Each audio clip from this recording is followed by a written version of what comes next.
Тез бітіп қалғанын қарашы, және қайтадан мектепке оралу керек. Мектептегі достарымды да қатты сағынып қалыппын.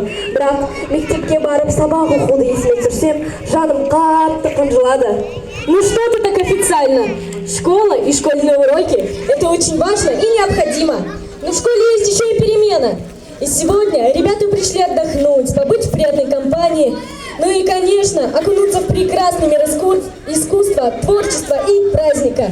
Біздің Радуга мерекеге тола балалық шақ пен шығармашылық әлемі. Мұнда әрбір бала өзіне ғана ұнайтын нәрсені таба алады. Ал біз мерекелік концертімізді әрі қарай жалғастырамыз. Танец «Лети». На сцене образцовый коллектив, ансамбль танца «Улыбка». Встречайте.